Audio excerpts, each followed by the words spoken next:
Merci beaucoup. La parole est à la salle pour une séance de questions-réponses, de débat et d'échanges.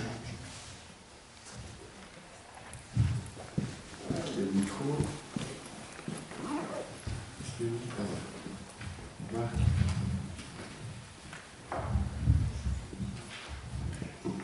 Oui, moi j'ai une question pour Abdeslam Marfouk, dont l'exposé m'a beaucoup intéressé. Donc, il met en évidence une connexion entre la surestimation des minorités, en phénomène cognitif, et puis un certain nombre d'attitudes et de représentations sur l'impact positif ou négatif de l'immigration dans notre société. Par contre, ce qui m'a échappé, c'est comment il a choisi, dans cette interaction, l'élément sur lequel on peut agir. J'aurais eu tendance à penser qu'il était peut-être plus simple et plus direct d'agir d'abord sur les représentations du poids de la population immigrée. Que c'est plus facile finalement d'expliquer aux gens c'est quoi la réalité des minorités dans la société, que de leur expliquer finalement que les étrangers ont un impact positif sur l'emploi, etc. Et donc en fait je m'interroge sur ce qui lui a fait choisir le sens de la causalité d'un côté plutôt que de l'autre. Et alors j'avais aussi une question pour Michel Mandecker, mais bon, c'est un peu compliqué de réagir sur tout ce qu'il a montré, parce qu'on ne sait pas si on est dans un phénomène conjoncturel ou si on est dans un phénomène qui va devenir structurel et qui va donc introduire une nouvelle, comment est-ce que je dirais, des transitions définitivement différentes. Alors, que penser de cette réflexion de Monica de Konig, qui n'est pas allée très loin parce qu'elle a dit que c'était infaisable, mais qui quand même, à mon avis, quelque chose d'intéressant, qui est de dire que le cycle des rémunérations au cours de la vie ne correspond plus à ce qui serait nécessaire. Donc il faudrait booster les plus jeunes, et puis peut-être une période de rémunération plus stabilisée après, donc un changement carrément de modèle d'évolution de la rémunération avec l'âge. Alors je sais que c'est une question très vaste, mais en même temps ça correspond très directement au problème des transitions. Merci, Abdeslam. Merci Marc pour cette question. Je dois t'avouer, initialement dans ma présentation, j'avais prévu un tableau qui montrait qu'il est complexe d'analyser le sens de la causalité. Je prenais un tableau, je montrais que la causalité peut être aussi dans le sens inverse. Et il y a des travaux de sociologues qui abordent ça. Ils ne résolvent pas le problème, mais ils en parlent. Et la majorité des travaux partent de l'hypothèse que moi j'ai considérée. Quand on a des craintes par rapport à un groupe minoritaire, on doit surestimer sa dimension démographique. Voilà, ça c'est une hypothèse de travail. Certains prennent l'hypothèse inverse. Et ils disent, mais ils sont minoritaires. Mais la majorité, on sait que concerne les groupes minoritaires, les Afro-Américains, les immigrés, les musulmans. Plus on va avoir peur de ce groupe, plus on va voir sa dimension très importante. Donc voilà, je dirais, effectivement, si je devais écrire un papier là-dessus, j'aborderais le problème de causalité. Parce que ça, on ne peut pas l'exclure non plus. Et quand j'ai fait des tests empiriques sur base de données, il ressort qu'il y a un lien dans l'autre sens aussi. Ce qui rend la chose beaucoup plus complexe. Mais ça, je dirais, j'étais tenté par poser la même question toutes les présentations de ce matin, notamment sur la confiance des institutions d'immigration. On a pris la causalité dans un sens, moi je la considère toujours dans l'autre sens. Plus on a confiance dans les institutions, moins on va avoir d'attitude négative vis-à-vis de l'immigration. Quasiment dans toutes les présentations de ce matin, j'avais vu une causalité avec une flèche et je me dis, mais non, je prendrais dans l'autre sens. Mais ça, c'est quelque chose de très important et très récurrent en sciences humaines. Les choses ne sont pas aussi simples qu'on le croit. Alors, sur la première partie de la question, conjoncturelle ou structurelle, une remarque tout d'abord, même si c'est conjoncturel, c'est un problème urgent dont il faut s'occuper. C'est un peu le sens de mon message.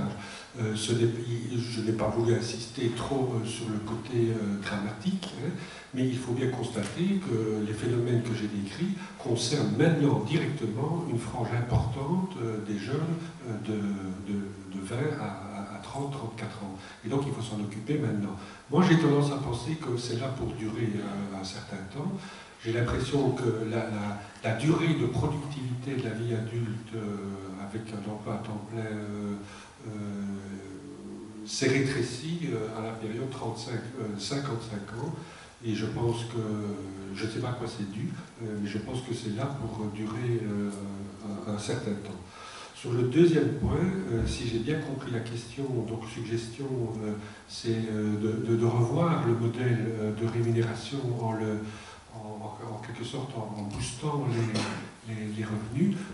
Moi, personnellement, je ne peux qu'être favorable à tout ce qui, aujourd'hui, rétablit un peu plus d'équilibre en faveur de la jeune génération.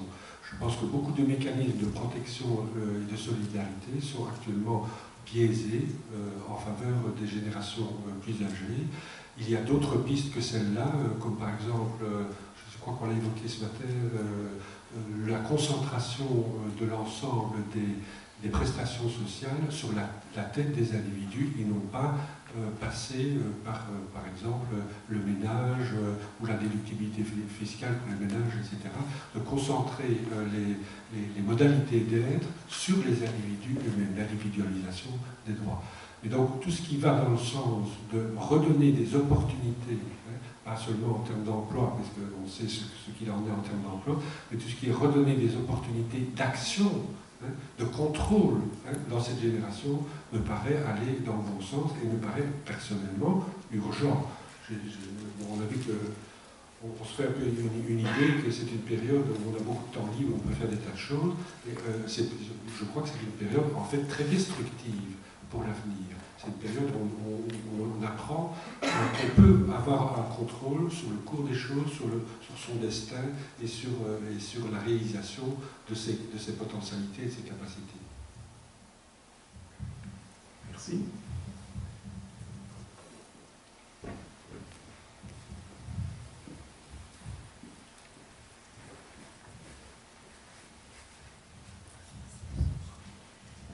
Monsieur Van der Keer, vous avez évidemment tablé sur la jeunesse, puisque bon, vous nous avez expliqué que c'était votre organe.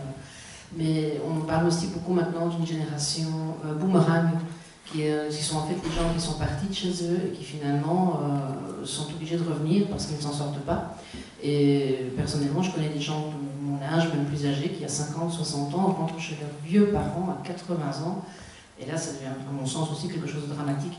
Donc je me doute que vous n'avez pas de réponse, enfin voilà, mais est-ce que avec les informations du baromètre social, est-ce qu'il y aurait moyen de faire une étude, enfin, est-ce qu'on trouverait dans les 1200 personnes qui vous ont répondu, de quoi faire une étude ou une base d'études là-dessus? On aurait effectivement bien aimé parce que la question des trajectoires diversifiées, c'est aussi le fait que rien n'est jamais acquis. Comme vous le dites à propos du logement, on peut passer une étape et puis revenir en arrière. C'est le cas pour le logement avec ses parents. Malheureusement, ici, comme c'est une enquête à un moment donné, et qu'on a posé des questions sur ce qui s'était passé avant, on n'a que la situation à un moment donné. Donc on n'a aucun moyen de savoir si une personne qui vit à un moment donné seule, enfin, en dehors du domicile parental, était auparavant et à quel moment chez ses parents. Donc ça, on ne sait pas répondre à cette question-là à partir des données disponibles.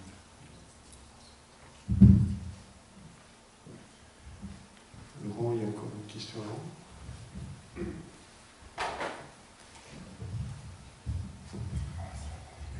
Merci. Jacques Pifot, plan de cohésion sociale, ville de Charleroi.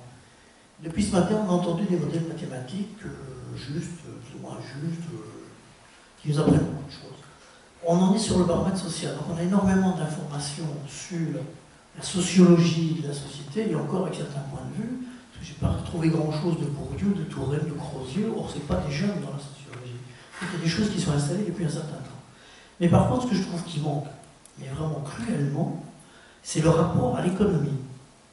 Il n'y a aucun lien pour l'instant entre ce baromètre social et le baromètre économique, ni en Wallonie, ni en Belgique, ni en Europe.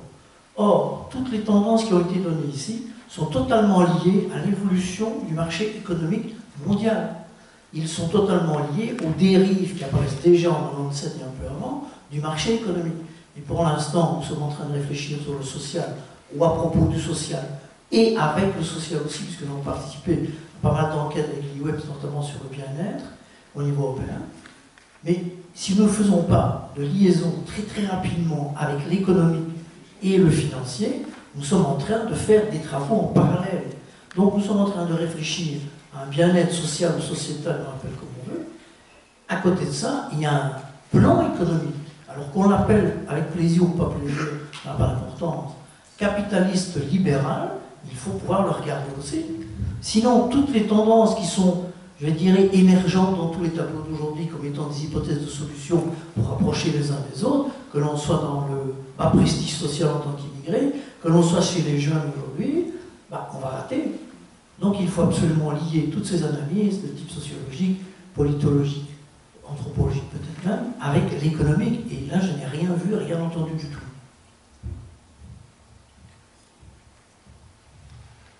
Moi, personnellement, ça ne me dérange pas beaucoup qu'on quitte un peu le tout à l'économie. Et qu'on essaie de comprendre le fait que les personnes qui vivent dans une société, même en crise économique, ont des attitudes, des comportements, des initiatives, des ressources, et de voir un peu comment ces différentes composantes peuvent être utilisées ou non pour faire changer les choses. Et c'est dans ce sens-là que je trouve que les données ici méritent une analyse. Alors ce n'est pas du tout nier, mais pas du tout nier l'importance déterminante et structurelle des conditions économiques. Mais c'est voir ici quel est l'impact que ça a sur les dispositions d'esprit, sur la mobilisation, sur les alternatives que les gens mettent en place dans une situation dont on sait qu'elle est évidemment déterminée par les conséquences de la crise financière de 2008, la situation économique mondiale et le marché de l'emploi. Mais la vie sociale d'une région, me semble-t-il, peut être aussi utilement examinée à partir de toutes ces ressources sociales qui sont généralement un peu moins visibles dans le débat public.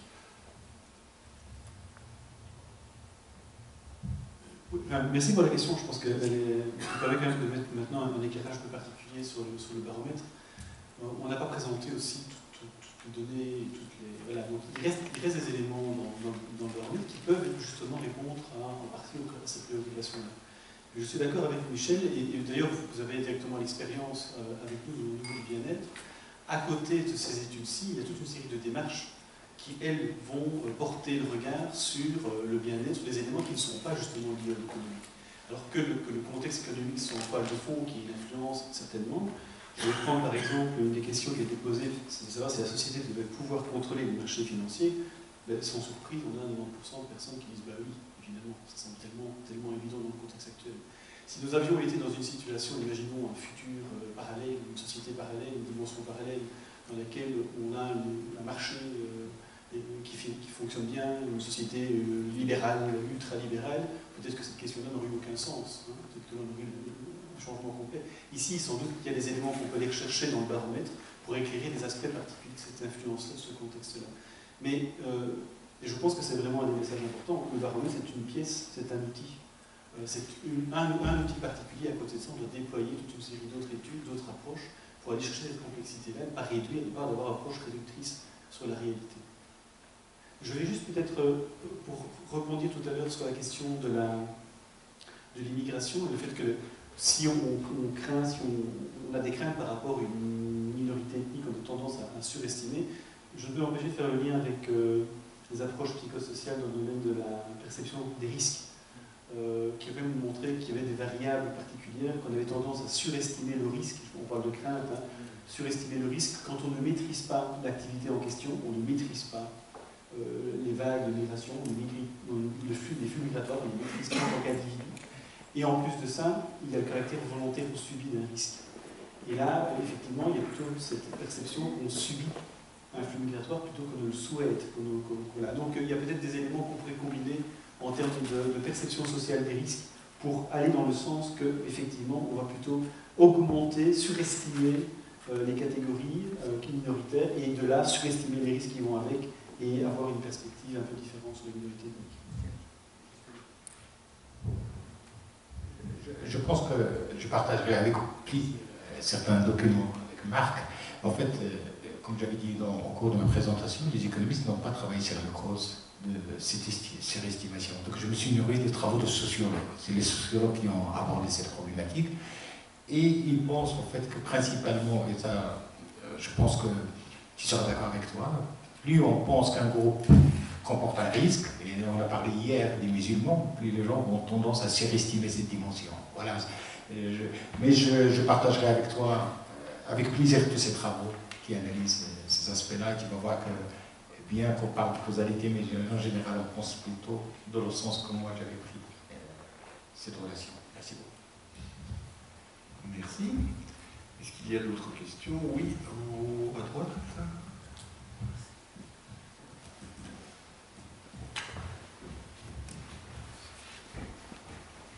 Merci, Cédric Ville, du CL Province Brabant-Wallon. En fait, moi je me questionne sur la notion d'amitié dans ces enquêtes. Comment placer la frontière entre amitié et connaissance au regard, notamment je posais la question ce matin, du phénomène grandissant des réseaux sociaux et du fait qu'on peut avoir 1000 amis sur Facebook, entre guillemets. Et comment définissez-vous cette notion d'amitié dans ces questionnaires? Est-ce qu'il y a... Je pense qu'on a parlé à un moment de table de fréquentation, une fois par semaine on va voir des amis, etc. Donc comment vous présentez ça aux interviewés? Et aussi peut-être intéressant à voir par rapport à ce matin, on parlait de la montée de l'individualisme, et qu'à la fois vous dites qu'aujourd'hui on a plus d'amis qu'avant. Enfin, voilà. Je vais demander à Rebecca Cardelli, qui a coordonné l'enquête à l'Webs, d'apporter un élément de réponse à cette question. Attention à la marche. En ce qui concerne, oui, la question sur le nombre d'amis, c'est en dehors de combien d'amis avez-vous? Et alors la consigne qui est donnée en général, c'est on ne parle pas d'amis virtuels, donc pas d'amis sur Facebook. C'est vraiment voilà, les amis proches, on parle même d'amis proches. Par rapport à la fréquence, on a deux questions. Donc c'était une par rapport à la famille et par rapport aux amis, c'est vous arrive-t-il de recevoir ou de rendre visite à des amis avec donc une variable allant de là maintenant je me souviens plus si on est dans oui voilà donc une fois par mois, plusieurs fois par mois, une fois par semaine, plusieurs fois par semaine et tous les jours, quelque chose comme ça. Voilà. Je ne sais pas si ça répond suffisamment. Oui, je questionnais qu'est-ce que l'amitié et comment la relation. En général, quand on fait ce genre d'enquête, on n'amène pas de définition. On donne juste des informations, justement, pour ne pas que la personne nous dise j'ai 150 amis en pensant à ses amis sur Facebook. Mais on donne rarement des définitions, si ce n'est pour la question de l'immigration, où là on avait donné une définition. Mais les consignes aux enquêteurs sont claires, c'est ne pas donner d'exemple, ne pas dire la question telle qu'elle est et faire en sorte que la personne comprenne qu'il s'agit d'amis proches. Et en général, donc voilà.